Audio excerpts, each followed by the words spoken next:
Welcome back to my spoken English class. അപ്പോൾ ഇന്നത്തെ topic എന്ന് പറയുന്നത് കുറച്ച് വലിയ സെൻറ്റൻസുകൾ എങ്ങനെ ക്രിയേറ്റ് ചെയ്യാം എന്നാണ് കേട്ടോ. അതായത് നമ്മൾ ഡെയിലി ലൈഫിൽ യൂസ് ചെയ്യുന്ന കുറച്ച് വലിയ സെൻറ്റൻസുകൾ, ഇന്ന് നമുക്ക് ഒഴിച്ചുകൂടാൻ പറ്റാത്ത സെൻറ്റൻസുകളാണ്. വീഡിയോ മുഴുവനായിട്ട് കാണുക. വീഡിയോ കണ്ടതിന് ശേഷം നിങ്ങൾക്കുള്ളൊരു അടിപൊളി ക്വസ്റ്റ്യൻസ് വരുന്നുണ്ട്, ഒരു വെറൈറ്റി ക്വസ്റ്റ്യൻസ് ആണ് കേട്ടോ. അപ്പോൾ വീഡിയോ മുഴുവനായിട്ട് കാണുക. ഓക്കെ, അപ്പോൾ നമുക്ക് ഫസ്റ്റ് സെൻറ്റൻസ് നോക്കാം. അവൻ നേരത്തെ എഴുന്നേറ്റു, പക്ഷേ അവൻ സമയം നോക്കിയില്ല, അതുകൊണ്ട് അവൻ ഇന്ന് പരീക്ഷ എഴുതാൻ കഴിഞ്ഞില്ല. അവൻ നേരത്തെ എഴുന്നേറ്റൊക്കെ ചെയ്തു, പക്ഷെ അവൻ സമയമൊന്നും ശ്രദ്ധിച്ചില്ല, സമയം നോക്കിയില്ല, അതുകൊണ്ട് അവൻ ഇന്ന് പരീക്ഷ എഴുതാൻ കഴിഞ്ഞില്ല. നമ്മൾ പറയാറുണ്ടല്ലോ ഇങ്ങനെ അല്ലേ, ഇപ്പൊ എക്സാം നടക്കുന്ന സമയമാണ്. അവൻ എങ്ങനെയാ പറയാ? അവൻ നേരത്തെ എഴുന്നേറ്റു, പാസ്റ്റ് ആണ്. ഹേ വോക്ക് അപ്പ് ഏർലി. ഹേ വോക്ക് അപ്പ് ഏർലി, അവൻ നേരത്തെ എഴുന്നേറ്റു. വേക്കിന്റെ പാസ്റ്റ് വോക്കാണ്. അപ്പം ഹേ വോക്ക് അപ്പ് ഏർലി, അവൻ നേരത്തെ എഴുന്നേറ്റു. But didn't check the time, പക്ഷെ അവൻ സമയം നോക്കിയില്ല. സോ അതുകൊണ്ട് അവൻ ഇന്ന് പരീക്ഷ എഴുതാൻ കഴിഞ്ഞില്ല എന്ന് പറയാൻ വേണ്ടിയിട്ട്. So he couldn't take the exam today, അതുകൊണ്ട് അവൻ ഇന്ന് പരീക്ഷ എഴുതാൻ കഴിഞ്ഞില്ല. അപ്പോൾ he woke up early but he didn't check the time, so he couldn't take the exam today. Okay, next, അവൾ ഗ്രൂപ്പിൽ ജോയിൻ ചെയ്തു, പക്ഷെ അവൾ മെസ്സേജ് ഒന്നും നോക്കാറില്ല എന്ന് നമ്മൾ പറയാറുണ്ടല്ലോ. അവൾ ഗ്രൂപ്പിലൊക്കെ ജോയിൻ ചെയ്തു, പക്ഷേ അവൾ മെസ്സേജ് നോക്കാറില്ല എന്നിങ്ങനെ പറയാ. അവൾ ഗ്രൂപ്പിൽ ജോയിൻ ചെയ്തു, പാസ്റ്റ് ആണ്. ഷീ ജോയിൻഡ് ദ ഗ്രൂപ്പ്, അവൾ ഗ്രൂപ്പിൽ ജോയിൻ ചെയ്തു, but she never checks the message. She never checks the message, അവൾ മെസ്സേജ് നോക്കാറില്ല. അപ്പം അവൾ ഗ്രൂപ്പിൽ ജോയിൻ ചെയ്തു, പക്ഷെ അവൾ മെസ്സേജ് നോക്കാറില്ല എന്ന് പറയുകയാണെങ്കിൽ she joined the group but she never checks the messages. Next, അവർ എല്ലാ ദിവസവും പുസ്തകം വായിക്കാറുണ്ടായിരുന്നു, പക്ഷേ പരീക്ഷയായപ്പോൾ അവർ പുസ്തകം തുറന്നിട്ടില്ല. അവർ എല്ലാ ദിവസവും പുസ്തകം വായിക്കാറുണ്ട്, പക്ഷെ പരീക്ഷയായപ്പോൾ അവർ പുസ്തകം തുറന്നിട്ടില്ല എന്നിങ്ങനെ പറയാം. They used to read every day. They used to, അവിടെയാണ് നമ്മൾ used to യൂസ് ചെയ്യുക. കാരണം അങ്ങനെ ഒരു പതിവുണ്ട്. എന്ത്? അവർ എല്ലാ ദിവസവും പുസ്തകം വായിക്കാറുണ്ടായിരുന്നു, കഴിഞ്ഞ കാര്യമാണ്. അതുകൊണ്ടാണ് അവിടെ used to നമ്മൾ യൂസ് ചെയ്തത്. They used to read every day. അവർ എല്ലാ ദിവസവും പുസ്തകം വായിക്കാറുണ്ടായിരുന്നു, പക്ഷേ പരീക്ഷയായപ്പോൾ അല്ലെങ്കിൽ പരീക്ഷ വന്നപ്പോൾ എന്നാണ്. But when the exam came, പക്ഷെ പരീക്ഷ വന്നപ്പോൾ അവർ പുസ്തകം തുറന്നിട്ടില്ല. They didn't even open the book. അവർ പുസ്തകം തുറന്നിട്ട് പോലുമില്ല. ഓക്കെ, നെക്സ്റ്റ്, സലീമിന് കഴിഞ്ഞ പരീക്ഷയിൽ നല്ല മാർക്കുണ്ടായിരുന്നു, പക്ഷെ ഈ പരീക്ഷയിൽ അവൻ തോറ്റു എന്ന് പറയാറുണ്ടല്ലോ. സലീമിന് കഴിഞ്ഞ പരീക്ഷയിൽ നല്ല മാർക്കുണ്ടായിരുന്നു, പക്ഷേ ഈ പരീക്ഷയിൽ അവൻ തോറ്റു എന്നിങ്ങനെ പറയാം. അപ്പൊ ഈ നല്ല മാർക്കുണ്ടായിരുന്നു എന്ന് പറയാൻ വേണ്ടിയിട്ട് നമുക്ക് ഇങ്ങനെ പറയാം. Salim scored well in the last exam. സലീമിന് കഴിഞ്ഞ പരീക്ഷയിൽ നല്ല മാർക്കുണ്ടായിരുന്നു, but he failed this one. But he failed this one. ഇനി ഒന്നും കൂടി നമുക്കിത് നമ്മൾ പഠിച്ച റൂൾസ് ഒക്കെ അനുസരിച്ച് നമ്മുടെ സാധാരണ രീതിയിൽ നമ്മൾ പറയുകയാണെങ്കിൽ, Salim had good marks in the last exam but he failed this exam. അല്ലേ, ഈ പരീക്ഷയിൽ അവൻ തോറ്റു. ഇങ്ങനെ വേണമെങ്കിലും പറയാം. പക്ഷെ ഒന്നുകൂടി ബെറ്റർ ആയിട്ടുള്ള ഒരു സെന്റൻസ് എന്ന് പറയുന്നത് Salim scored well in the last exam. Salim scored well in the last exam, but he failed this one. Okay, next, ജോലി ചെയ്യുന്ന സമയത്ത് ഞാൻ കോൾ വന്നാൽ എടുക്കാറില്ല. അതായത് ജോലി ചെയ്യുന്ന സമയത്ത് ഞാൻ കോൾ എടുക്കാറില്ല. കോൾ എടുക്കുക എന്ന് പറഞ്ഞു കഴിഞ്ഞാൽ അതിന് ആൻസർ നൽകാറില്ല എന്നാണ്.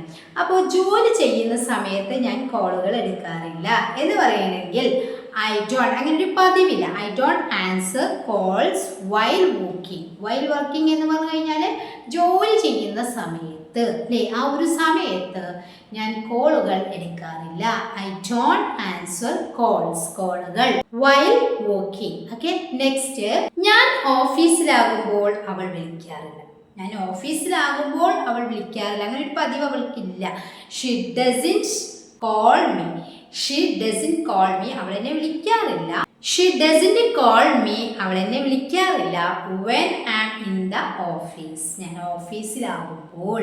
അപ്പോൾ ഞാൻ ഓഫീസിലാകുമ്പോൾ അവൾ എന്നെ വിളിക്കാറില്ല എന്ന് പറയണമെങ്കിൽ she doesn't call me when I am in the office, ഞാൻ ഓഫീസിലാകുമ്പോൾ അവൾ എന്നെ വിളിക്കാറില്ല. ഓക്കെ, നെക്സ്റ്റ്, ഞങ്ങൾ ബസ് സ്റ്റോപ്പിൽ നിൽക്കുമ്പോൾ ഐസ്ക്രീം വാങ്ങിയിരുന്നു, പക്ഷേ അത് കഴിക്കാൻ കഴിഞ്ഞില്ല.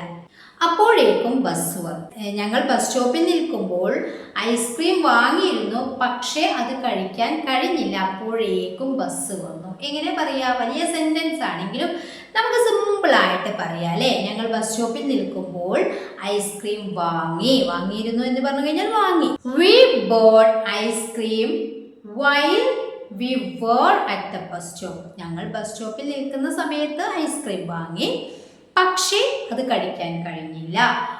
But we couldn't eat it as, ഇവിടെ ആസ് എന്താണ്?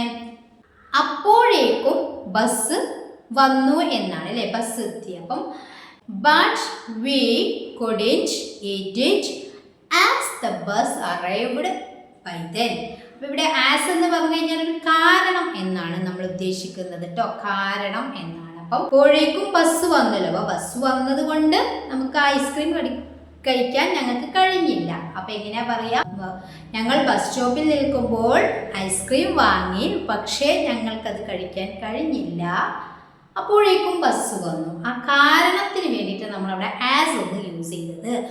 V bought ice cream, we bought ice cream while we were at the bus stop, but we couldn't eat it as the bus arrived by then. Okay, അപ്പോൾ ഇത്രയും കാര്യങ്ങളാണ് നമ്മൾ ഇന്ന് discuss ചെയ്തത്. വളരെ important ആയിട്ടുള്ള കുറച്ച് വലിയ സെൻറ്റൻസുകളാണ് ഇന്ന് ഡിസ്കസ് ചെയ്തത്. ഒരുപാട് പേര് റിക്വസ്റ്റ് ചെയ്യാറുണ്ട് കേട്ടോ ഇതുപോലെയുള്ള വീഡിയോസുകൾ വലിയ സെൻറ്റൻസ് ചെയ്യാനായിട്ട്. ഈ വലിയ സെൻറ്റൻസ് എന്ന് പറയുന്നത് നമ്മളിപ്പോൾ വീട്ടിലൊക്കെ കാര്യങ്ങൾ ഒന്നിച്ച് നമ്മൾ മലയാളത്തിൽ പറയാറുണ്ട് അല്ലേ? അപ്പം അതുപോലെയുള്ള സെൻറ്റൻസുകൾ നമ്മൾ പഠിച്ച കാര്യങ്ങളൊക്കെ യൂസ് ചെയ്തുകൊണ്ട് നമുക്ക് ഇതുപോലെ പറയാനായിട്ട് സാധിക്കും. അത് കുറച്ച് അഡ്വാൻസ് ലെവലിലും പറയാം, നമ്മൾ സാധാരണ രീതിക്കും നമുക്ക് പറയാനായിട്ട് പറ്റും. അപ്പോൾ ഇന്ന് നിങ്ങൾക്കുള്ള ക്വസ്റ്റ്യൻ ഞാൻ പറയാം.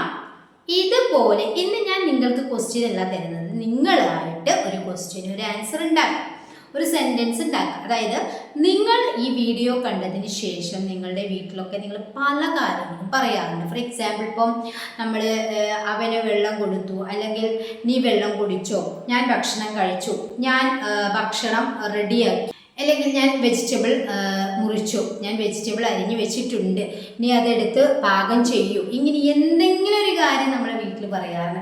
അവൻ ഇതുവരെ വന്നിട്ടില്ല, അവനെ വിളിച്ചിട്ട് എടുക്കുന്നില്ല, ഇങ്ങനെ പല കാര്യങ്ങളും നമ്മൾ സിമ്പിളായിട്ടും പറയാറുണ്ട്. എന്നാൽ ഒന്ന് രണ്ട് സെൻറ്റൻസ് കൂട്ടിച്ചേർത്ത് പറയാറുണ്ട്. അപ്പം അതുപോലെ ഇന്ന് നിങ്ങൾ ഈ വീഡിയോ കണ്ടതിന് ശേഷം എന്തെങ്കിലും ഒരു കാര്യം മലയാളത്തിൽ പറയുമ്പോൾ നമ്മുടെ വീഡിയോസ് ഇത്രയും കാലം കണ്ടവർക്ക് ഒരു ചെറിയ സെൻറ്റൻസ് ഉണ്ടാക്കാൻ പ്രയാസമൊന്നും ഉണ്ടാകില്ല. കാരണം നമ്മൾ ലൈവിൽ അതൊക്കെ ഡിസ്കസ് ചെയ്യാറുണ്ട് അല്ലേ? അപ്പോൾ അതുപോലെയുള്ള ഒരു ചെറിയ സെൻറ്റൻസ് ആയാലും വേണ്ടിയില്ല. ഇനിയിപ്പോൾ കുറച്ച് ലെങ്ത്തുള്ള സെൻറ്റൻസ് നിങ്ങൾക്ക് ടൈപ്പ് ചെയ്യാൻ ബുദ്ധിമുട്ടില്ലെങ്കിൽ അതായാലും കുഴപ്പമില്ല. എന്തെങ്കിലും ഒരു സെൻറ്റൻസ് നിങ്ങളായിട്ട് ക്രിയേറ്റ് ചെയ്തിടുക. എന്നും ഞാൻ നിങ്ങൾക്ക് തന്നിട്ട് അത് നിങ്ങൾ ക്രിയേറ്റ് ചെയ്തിടുക ചെയ്യുക. ഇത് നിങ്ങൾ സ്വന്തമായിട്ട്, ഇപ്പം ഞാൻ ഇത്രയും സെൻറ്റൻസുകൾ സ്വന്തമായിട്ട് ക്രിയേറ്റ് ചെയ്തതാണ്, എൻ്റെ ഡെയിലി ലൈഫിലുള്ള സെൻറ്റൻസുകളോ. അതുപോലെ നിങ്ങൾക്ക് എന്തെങ്കിലും ഒരു ചെറിയ സെൻറ്റൻസോ വലിയ സെൻറ്റൻസോ ഒക്കെ ഉണ്ടാക്കാനുള്ള കഴിവുണ്ടാകും. അപ്പം നിങ്ങളതൊന്ന് കമൻറ്റ് ചെയ്യുക കേട്ടോ. എന്ന് ഞാൻ തന്നിട്ട് നിങ്ങൾ ചെയ്യുന്നതിനേക്കാളും ബെറ്റർ ആയത് നിങ്ങൾ സ്വയം എന്തെങ്കിലും ഒരു സെൻറ്റൻസ് നിങ്ങൾ ഇന്ന് രാത്രി ഈ വീഡിയോ കണ്ടതിന് ശേഷം നിങ്ങൾ പറയുന്നത് ഒന്ന് കമൻറ്റ് ചെയ്തില്ല. അപ്പോൾ നമുക്കതിൽ തെറ്റുകളും ശരികളും നമുക്കും മനസ്സിലാകും. അതുപോലെ നമ്മുടെ കമൻറ്റ് നോക്കുന്ന മറ്റുള്ളവർ അത് യൂസ്ഫുൾ ആയിരിക്കും. ഓക്കെ, അപ്പോൾ അങ്ങനെ ഒന്ന് കമൻറ്റ് ചെയ്യുക. അതാണ് ഇന്നത്തെ ഒരു ക്വസ്റ്റ്യൻ എന്ന് പറയുന്നത് കേട്ടോ. അപ്പോൾ വീഡിയോയുടെ അഭിപ്രായം കമൻറ്റ് ചെയ്യാൻ മറക്കരുത്. ഈ വീഡിയോ ഇഷ്ടപ്പെട്ടിട്ടുണ്ടെങ്കിൽ ലൈക്ക് ചെയ്യാനും ഷെയർ ചെയ്യാനും മറക്കരുത്. അതുപോലെ തന്നെ ചാനൽ സബ്സ്ക്രൈബ് ചെയ്യാതെ ഒരുപാട് പേര് കാണുന്നുണ്ടാകും. നിങ്ങൾക്ക് എൻ്റെ വീഡിയോസ് വീണ്ടും വീണ്ടും കാണാൻ താല്പര്യമുണ്ടെങ്കിൽ, സബ്സ്ക്രൈബ് ചെയ്തിട്ടില്ലെങ്കിൽ ചാനൽ സബ്സ്ക്രൈബ് ചെയ്ത് നിൽക്കുക. അതോടൊപ്പം ബെല്ലൈക്കണും ഓൺ ഓപ്ഷൻ ക്ലിക്ക് ചെയ്യാൻ മറക്കരുത് കേട്ടോ. പിന്നെ ലൈവ് ക്ലാസ് നമുക്ക് വെക്കണം. അപ്പോൾ ഞാൻ പറയണ്ട കേട്ടോ. അപ്പോൾ കുറച്ച് തിരക്കാണ്, അതുകൊണ്ട് ഉള്ള സമയത്ത് ഞാൻ നോട്ടിഫിക്കേഷൻ വിടാം. നിങ്ങളെല്ലാവരും സപ്പോർട്ട് ചെയ്യാം. ശരി, താങ്ക് യു സോ മച്ച്.